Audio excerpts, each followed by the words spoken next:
जीवित परमेश्वर प्रभु यीशु मसीह के नाम में हमारे सभी मसीह भाई बहनों को जय मसीह की। प्रियो परमेश्वर के अनुग्रह से हम सभी लोग सुरक्षित हैं और खुदाबंद ने हमें ये सुंदर सा मौका दिया है। आज का पाक और पवित्र दिन हमारे जीवन में आया है, उसके लिए हम परमेश्वर को धन्यवाद देंगे। प्रियो बीते समय के लिए हम धन्यवाद देंगे, बीती तमाम आशीषों के लिए धन्यवाद देंगे। बीमारी, परेशानी, दुख और तकलीफ़ों से परमेश्वर ने हमें बचाया है, उसके लिए हम धन्यवाद देंगे। हमारे परिवारों में परमेश्वर ने बहुत सी आशीषें, बरकतें दी हैं खुदाबंद, उसके लिए हम अपने प्रभु को धन्यवाद देंगे, क्योंकि हमारा प्रभु महान है। वो हर पल हर क्षण प्रियो अपने लोगों को पंखों की आड़ में छुपा कर रखता है। हमें हर एक पल प्रियो परमेश्वर को धन्यवाद देना है, क्योंकि ये सारे पल हमें परमेश्वर की ओर से मिलते हैं। आइए हम अपनी आंखों को बंद करेंगे। पहले हम प्रार्थना करेंगे छोटी सी, उसके बाद अपने आप को परमेश्वर के हाथों में हम दे दें, समर्पित कर दें, ताकि हमारे परमेश्वर जब हम वचनों का मनन करते हैं हमारी अगुवाई करें, हमें पवित्र आत्मा की सामर्थ्य से भर दे, ताकि हम इन वचनों के द्वारा जीवन में आत्मिक उन्नति करने पाएं और हमारे जीवन से परमेश्वर के लिए बहुत सारे फल आने पाएं, जैसा परमेश्वर हमसे चाहते हैं। हम प्रियो अपने आप को प्रभु के हाथों में दे दें। आंखों को बंद करेंगे और हम लोग प्रार्थना में जाएंगे। हालेलुया प्रभु, धन्यवाद धन्यवाद धन्यवाद। यीशु प्रभु की जय हो, यीशु प्रभु की तारीफ हो, तारीफ हो, तारीफ हो। प्रभु ने हमें संभाला।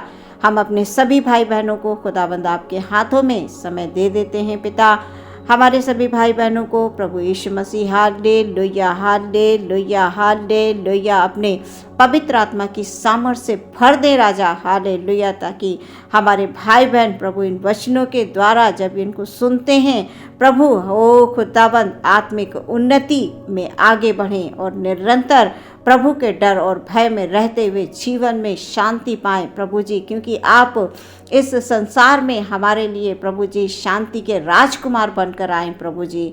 हमारा प्रभु यीशु मसीह महान है, वो दयालु है। हर एक पल प्रभु अपने लोगों पर आप दया बना कर रखते हैं प्रभु जी। आज के इस वचन के द्वारा परमेश्वर हम सबके जीवन में आशीष हो। प्रार्थना यीशु के नाम से मांगते हैं, सुने ग्रहण करें पिता, आमीन। प्रियो, आज का वचन पाया जाता है गिनती की पुस्तक, उसका 20 अध्याय 11 और 12 पद में पढ़ूंगी। यहाँ पर लिखा हुआ है, तब मूसा ने हाथ उठाकर लाठी चट्टान पर 2 बार मारी और उसमें से बहुत पानी फूट निकला और मंडली के लोग अपने पशुओं समेत पीने लगे। परंतु मूसा और हारून से यहोवा ने कहा, तुमने जो मुझ पर विश्वास नहीं किया और मुझे इस्राएलियों की दृष्टि में पवित्र नहीं ठहराया, इसलिए तुम इस मंडली को उस देश में पहुंचाने ना पाओगे जिसे मैंने उन्हें दिया है। ये प्रभु परमेश्वर का वचन है। इसके पढ़े और सुने जाने पर आशीष हो, आमीन।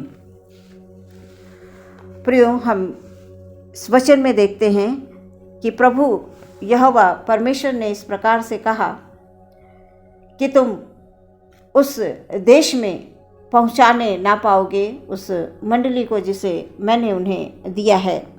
यहाँ पर ऐसी कौन सी बात हुई जिसके कारण यहोवा परमेश्वर को क्रोध आया, वो क्रोधित हुए? ऐसा क्या हुआ था? यहाँ पर वचन ये बता रहा है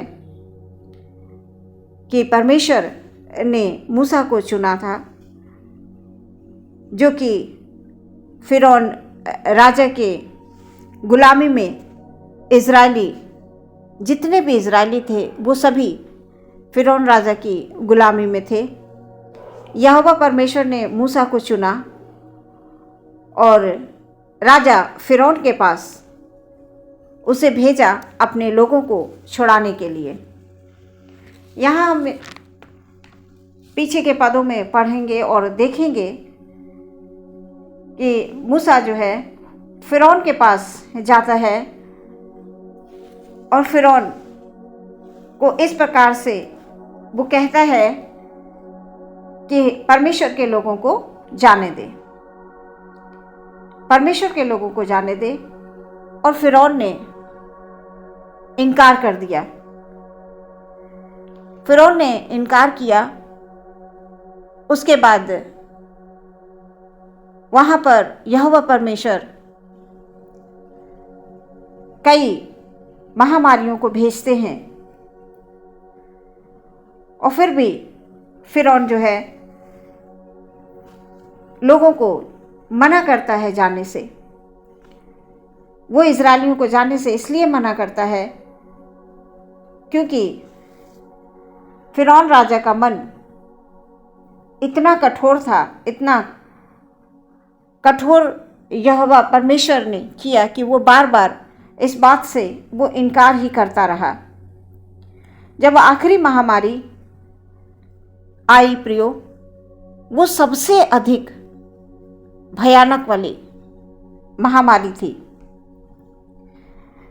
मिस्र के हर एक पहिलौठों को, जो पहला बच्चा होता था, वहाँ उसे मारने के लिए मौत के जो दूत होते हैं प्रियो, वो भेजे गए। बहुत सारी महामारियाँ भेजी, लेकिन जो आखिरी महामारी थी वो थी पहिलौठों की मृत्यु, जो कि बड़ी ही भयानक थी। यहाँ तक कि जो उनके जानवर थे उनके पहिलौठे भी मारने की वहाँ पर आज्ञा दे दी गई। जब हम वचन के ओर जाते हैं प्रियो, तो महामारी के नाम से ही हमें डर लगने लगता है। महामारी जैसे कि बीते समय में, कोरोना काल के समय में हम सभी मनुष्य कितने डरे हुए थे। कोरोना काल के समय में दहशत फैल गई थी। इसी प्रकार से उस समय पर वहाँ जब ये आखिरी महामारी फैली, वहाँ हर एक पहिलौठे की मृत्यु होने लगी।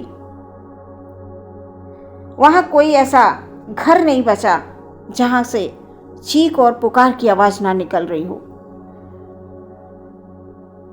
क्योंकि हर एक घर में वहाँ पर जो पहिलौठा था, यहाँ तक कि जानवर के जो पहिलौठे थे वो भी मरने लगे।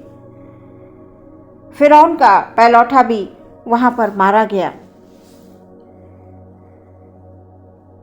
तब फिरौन जो है इस बात को देखता है कि हर घर से चीख और पुकार की आवाज़ आ रही है, हर घर में चिल्लाहट की आवाज़ें आ रही हैं, दुख हो रहा है, तकलीफ़ें हो रही हैं, सब चिल्ला रहे हैं बार बार। तो जो फिरौन राजा का मन इतना कठोर था, और जब ये चीख पुकार की आवाज़ उसके कानों में पड़ती है, यहाँ तक कि उसके घर में भी मृत्यु हो जाती है, तब फिरौन राजा मूसा को बुलाता है और उससे इस बात को कहता है। जब वो परेशान हो गया, इतनी सारी बीती महामारियाँ आई और उसका मन कठोर ही बना रहा, उसने अपने जो है मूसा को जाने नहीं दिया इजरायलियों को, क्योंकि यहोवा परमेश्वर अपने लोगों को बचाना चाहते थे, गुलामी से, दासत्व से छुड़ाना चाहते थे। लेकिन फिरौन राजा का मन इतना कठोर कि इतनी महामारियों के बावजूद उन्हें जाने नहीं दिया। यहाँ हम देखते हैं प्रियो कि जब वो चीख और पुकार की आवाज़ें आने लगी तो मूसा को वो बुलाता है फिरौन राजा और उससे कहता है कि तू इजरायलियों को यहाँ से ले जा। वो इस बात को कहता है कि तू अपने लोगों को यहाँ से ले जा और मिस्र से दूर चला जा। जब मूसा से इस बात को वो कहता है तो मूसा इजरायलियों को लेकर वहाँ से चल पड़ता है। और जब वो इजरायलियों को वहाँ से लेकर चलता है तो जो उनका गुथा हुआ आटा रखा होता है वो अपने साथ लेकर चलने लगते हैं, और उसकी वो रास्ते में रोटियां बनाते हैं जो बिना खमीर दिए, क्योंकि वो गुथा हुआ आटा था, उसमें खमीर नहीं था, और वो बनाते हैं। और मिस्र से वो इतनी जल्दी में निकलते हैं कि उनके पास इतना समय नहीं था कि रास्ते के लिए वो कुछ पका सकें, कुछ ले सकें। तो जो उनके पास वो जो गुथा हुआ आटा रखा हुआ था वही लेके वो चल दिए। आज हम वचन में पढ़ते हैं प्रियो कि यहूदी लोग बिना खमीर की रोटी का पर्व भी मनाते हैं। वचन के अनुसार इजरायली जब मिस्र से निकले तब बाल बच्चों को छोड़कर, जो छोटे बच्चे थे उनको छोड़कर लगभग 6 लाख पुरुष थे जो पैदल चलने वाले थे। यहाँ पर हम वचन में देखते हैं प्रियो, परमेश्वर का वचन हमें ये बताता है कि जब तक हम परमेश्वर में विश्वास रखेंगे, हमारा मन कठोर नहीं होगा, हम हमेशा प्रभु में विश्वास करते हुए जीवन में जब हम आगे बढ़ते जाएंगे तो प्रियो हम कभी भी गिरेंगे नहीं, हम निराश नहीं होंगे। क्योंकि मन जब कठोर होता है तो किसी भी बात को समझने से वो इनकार करता है। यहाँ पर हम देखते हैं प्रियो कि मूसा और हारून पूरी मंडली को लेकर पहले महीने में सीने नामक जंगल में आ गए और कादेश में रहने लगे। वहाँ पर जब वो आए तो मरियम की मृत्यु हो गई और वहीं मरियम को मिट्टी दी गई। ये वो मरियम है प्रियो जो मूसा की बहन है। वहाँ पर प्रजा के लोगों को पानी नहीं मिला, इस कारण प्रजा के लोग मूसा और हारून पर इकट्ठे होकर वहाँ पर चिल्लाने लगे, उनसे लड़ने लगे, झगड़ने लगे, उनके विरुद्ध हो गए और इस बात को वो कहने लगे कि भला होता हम उसी समय नाश हो गए होते, जब यहोवा के सामने हमारे भाई बंधु नाश हो गए यानी मर गए। जब वहाँ आते आते तुम यहोवा की प्रजा को जंगल में अपने पशुओं सहित मर जाने के लिए लेकर आए हो। किस प्रकार से मूसा वहाँ से उन लोगों को लेकर आया था, कैसी योजना बनाई थी यहोवा परमेश्वर ने अपने लोगों को छुड़ाने के लिए। अपने लोगों पर तरस खाया यहोवा परमेश्वर ने, अपने लोगों को वहाँ से छुड़ाकर मूसा के द्वारा लेकर आए और आज वही इजरायली जिनको गुलामी से छुड़ाकर लेकर आए थे और वो आज मूसा पर और हारून पर इस बात को बोल रहे हैं, चिल्ला रहे हैं, बड़बड़ा रहे हैं, ये कह रहे हैं कि तुम हमें यहाँ पर मर जाने के लिए लेकर आए हो। प्रियो, जब हम इन वचनों को पढ़ते हैं तब हम देखते हैं कि किस प्रकार से उन तमाम नबियों ने कितने अपने जीवन में कैसे कैसे दुख और कष्ट उठाकर परमेश्वर के प्रति वो वफादार रहे, परमेश्वर के साथ साथ चले, परमेश्वर की आवाज को सुनकर वो ही काम करते थे जो परमेश्वर उनसे कहता था। आज प्रियो, क्या हम प्रभु की आवाज सुनते हैं? क्या हम प्रभु के लिए तैयार हैं? क्या हम प्रभु के कामों को करने के लिए तैयार हैं? प्रियो, हमें विचार करना है। हम जितनी आसानी से इन वचनों को पढ़ लेते हैं, सुन लेते हैं और छोड़ देते हैं। प्रियो, जब यहोवा परमेश्वर ने अपने लोगों को छुड़ाने के लिए मूसा को चुना था तो पहले मूसा ने इनकार किया। पहले मूसा को लगा मैं नहीं कर पाऊंगा, लेकिन फिर भी मूसा तैयार हुआ क्योंकि परमेश्वर ने मूसा के साथ हारून को दिया था और मूसा और हारून इन्हें छुड़ाकर गुलामी से लेकर आए। और आज ये जब यहाँ पहुँचते हैं तो किस प्रकार से मूसा और हारून के ऊपर बुड़बुड़ करते हैं और इस बात को वो कहते हैं कि हम सबको इस बुरे स्थान पर क्यों पहुंचाया है। यहाँ पर तो अन्न भी नहीं है, अंजीर भी नहीं है, दाखलता भी नहीं है, अनार भी नहीं, यहाँ कुछ नहीं है। ऐसा करके वो मूसा पर बड़बड़ाने लगे। यहाँ तक कि पीने को पानी भी नहीं है, यहाँ तक कि पीने को पानी भी नहीं है। इतनी सारी बातों को मूसा और हारून ने जब सुना तो वो सुनकर इस बात से विचलित हुए होंगे। प्रियो, वो स्थिति कैसी होगी। इतनी सारी भीड़ को, 6 लाख के ऊपर लोग, और उन्हें 2 लोग संभालने वाले, क्योंकि यहोवा परमेश्वर ने मूसा को और हारून को चुना था कि तुम्हें वहाँ से अपने लोगों को छुड़ा कर लाना है और मैं जहाँ कहूँगा वहाँ तुम्हें लेकर जाना है, क्योंकि मैंने अपनी प्रजा की चिल्लाहट को सुना है, उनके रोने की आवाज़ को सुना है, उनके दुख को देखा है, उनके कष्टों को देखा है। प्रियो, आज हमारे दुख को भी परमेश्वर जानते हैं, हमारी तकलीफ़ों को भी जानते हैं। ऐसा नहीं है कि हमारा परमेश्वर हमारी जो हम प्रार्थना करते हैं, जो हम उनसे विनती करते हैं, जब हम उनके सामने गिड़गिड़ाते हैं तो प्रियो वो हमारी आवाज़ नहीं सुनते हैं।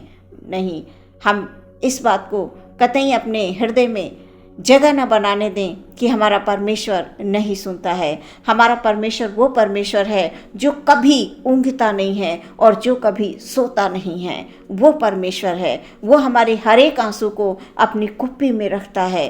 उसकी योजनाएं प्रियो हमारे लिए उत्तम योजनाएं हैं। यहाँ पर मूसा और हारून के ऊपर जब वो बड़बड़ाते हैं, जब वो उनको अपने इकट्ठे होकर, सारी मंडली इकट्ठे होकर उनके ऊपर जो है इस बात को दबाव डालते हैं कि यहाँ पर तो कुछ ना खाने को है, ना कुछ पीने के लिए है। मूसा और हारून जब इन बातों को सुनकर दोनों यहोवा के मिलाप वाले तंबू के द्वार पर जाते हैं, और जब वो द्वार पर जाते हैं तो मुंह के बल गिर पड़ते हैं और उनको यहोवा का तेज वहाँ पर दिखाई पड़ता है, क्योंकि मूसा और हारून उनकी बातों से बहुत परेशान हो गए होंगे। कभी कभी हम किसी के साथ भलाई करते हैं तो बदले में हमें भलाई नहीं मिलके प्रियो हमें बुराई मिलती है। और यहाँ पर जो प्रजा थी वो इस बात को नहीं समझ रही थी। उन्हें यही लग रहा था कि हम तो वहीं जहाँ गुलामी में थे हम वहीं बहुत अच्छे थे, वहाँ खाने को भी था, वहाँ ये भी था, मतलब कह कर और वो उनको इस बात के लिए कहते हैं। और जब वो मिलाप वाले तंबू पर दोनों आते हैं और जब मुंह के बल गिर पड़ते हैं तो वहाँ पर यहोवा परमेश्वर का तेज उन्हें दिखाई पड़ता है। यहोवा ने मूसा से इस प्रकार से वो कहते हैं, यहोवा परमेश्वर, कि उस लाठी को ले और तू अपने भाई हारून को साथ में ले ले और मंडली को इकट्ठा कर, और जब वो देख रहे हों उनके देखते देखते चट्टान से बातें कर। जब उनके तेज को वो देखते हैं और यहोवा परमेश्वर से जब वो बातें करते हैं, उन्हें आज्ञा मिलती है कि तू लाठी को ले ले और प्रजा को यानी मंडली को इकट्ठी कर, और उनको जब वो देख रहे हों तो उनके देखते देखते चट्टान से बातें कर। यहोवा परमेश्वर ने कहा चट्टान से बातें कर कि वो अपना पानी दे। इस प्रकार तू चट्टान से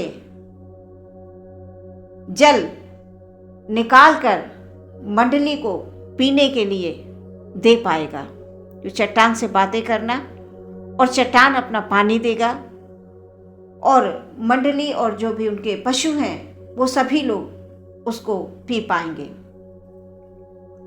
यहाँ पर हम देखते हैं कि यहोवा परमेश्वर ने मूसा से कहा, और मूसा यहोवा परमेश्वर की आज्ञा के अनुसार लाठी को ले लेता है और मूसा और हारून ने पूरे अपनी जो उनकी प्रजा थी उनको इकट्ठे करके और उनसे वो इस बात को वहाँ पर कहते हैं कि मूसा ने इस प्रकार से कहा, हे दंगा करने वाले, क्या हम तुम्हारे लिए इस चट्टान से पानी निकालें? यहाँ पर हम देखते हैं कि यहोवा परमेश्वर ने मूसा से कहा कि तुम चट्टान से बातें करोगे और उसे कहोगे कि मुझे पानी दे। ऐसा मूसा को आज्ञा मिली और मूसा ने चट्टान से पानी निकालने के लिए जब उनको इकट्ठा किया, अपनी प्रजा को इकट्ठा किया और इस बात को कहा कि हे दंगा करने वालों, क्या हम तुम्हारे लिए इस चट्टान से पानी निकालें? मूसा ने हाथ उठाया और चट्टान पर 2 बार मारा। यहोवा परमेश्वर ने आज्ञा दी थी चट्टान से बातें करने के लिए कि तुमको चट्टान से बात करना है और उससे इस बात को कहना है कि वो अपना पानी दे। और मूसा लाठी उठाकर 2 बार चट्टान पर मारते हैं। उसमें से जब वो 2 बार मारते हैं तो पानी फूट निकलता है और सभी लोग, वहाँ के जो पशु थे, जितनी भी प्रजा थी, सभी लोग उस पानी को पीते हैं। इसके बाद यहोवा परमेश्वर ने मूसा और हारून से कहा, तुमने मुझ पर विश्वास नहीं किया। यहोवा परमेश्वर ने आज्ञा दी थी कि तुम्हें बातें करनी है, न कि लाठी उठाकर मारना है। यहाँ पर मूसा ने यहोवा परमेश्वर की आज्ञा का उल्लंघन किया। मूसा और हारून से यहोवा परमेश्वर कहते हैं कि तुमने मुझ पर विश्वास नहीं किया, मुझे इज़राइलियों की नज़रों में पवित्र नहीं ठहराया, इसलिए तुम इस प्रजा को उस देश में नहीं पहुंचा पाओगे जिसे मैंने तुम्हें देने की यानी पहुंचाने की आज्ञा दी है, मतलब वायदा किया है। जो मैंने तुमसे कहा कि मैं तुम्हें उस देश में ले जाऊंगा, ये अब मूसा के लिए यहाँ पर यहोवा परमेश्वर कह रहे हैं कि तुम इस प्रजा को उस देश में नहीं पहुंचा पाओगे जिसे मैंने तुम्हें पहुंचाने के लिए वायदा किया था। प्रियो, हम इन वचनों के द्वारा इस बात को देखते हैं कि मूसा से यहोवा परमेश्वर ने कहा कि तुम्हें बात करनी है, तुम्हें उस लाठी को लेना है और चट्टान से बात करनी है और ये कहना है कि मुझे पानी दे। मूसा ने यहाँ पर एक छोटी सी गलती की जिसके कारण यहोवा परमेश्वर ने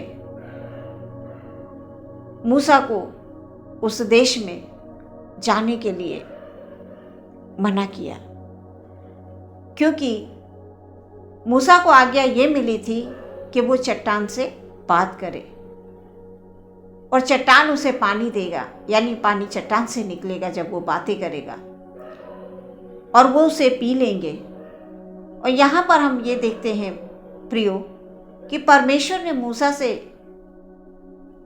बात करने की आज्ञा दी और उस बात को मूसा ने समझा नहीं।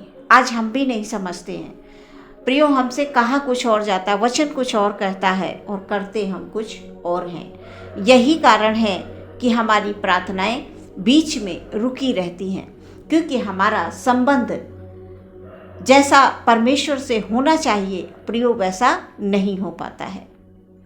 हम वचनों को पढ़ते हैं, बहुत अच्छे से पढ़ते हैं, हम सुनते भी हैं, हम उसको फॉलो करना भी चाहते हैं और फॉलो करते भी हैं, अपने तरीके से फॉलो करते हैं। यहाँ पर जैसे मूसा से परमेश्वर ने कहा कि तुमको बात करनी है, और उन्होंने लाठी भी उठाई, वो परमेश्वर की आज्ञा अनुसार चल भी दिए, लेकिन वहाँ पर एक गलती हो गई कि बात करने के बजाय उन्होंने लाठी को मारा, 2 बार मारा।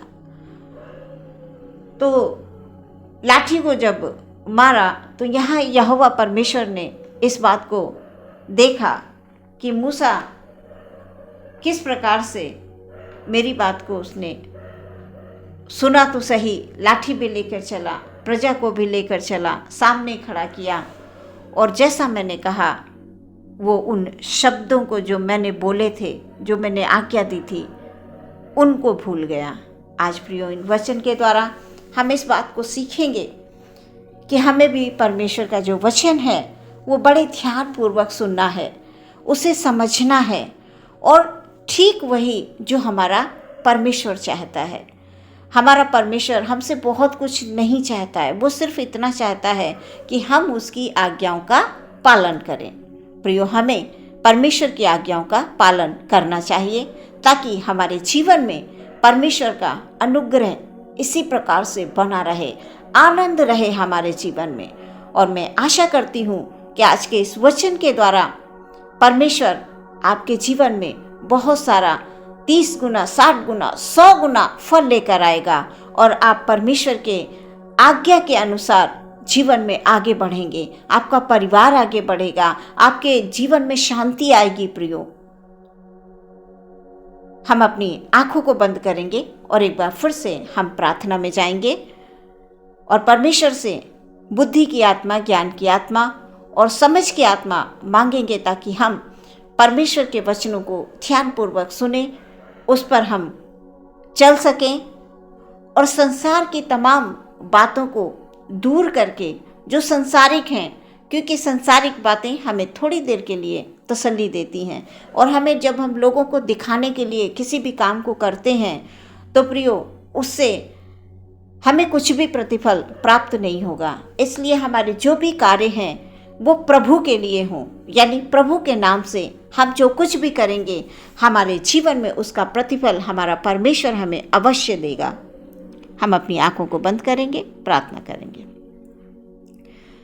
जय जयकार के साथ परमेश्वर आपके चरणों में आते हैं पिता। हालेलुया, धन्यवाद धन्यवाद धन्यवाद धन्यवाद, स्तुति और प्रशंसा और तारीफ हो मेरे परमेश्वर के सुंदर वचन के लिए। परमेश्वर, हमारे जितने भी भाई बहन इन वचनों को सुन रहे हैं परमेश्वर प्रभु, हालेलुया हालेलुया हालेलुया, आज का वचन परमेश्वर हमारे भाई बहनों के जीवन में 100 गुना फल लाने वाला हो खुदाबंद। हालेलुया, आज के पाक और पवित्र दिन में प्रभु हम सभी लोग सुरक्षित हैं खुदाबंद। जहाँ कहीं भी इकट्ठे होकर हम इन वचनों को सुन रहे हैं परमेश्वर, आपका आत्मा हमारे बीच में है, हम ऐसा विश्वास करते हैं खुदाबंद।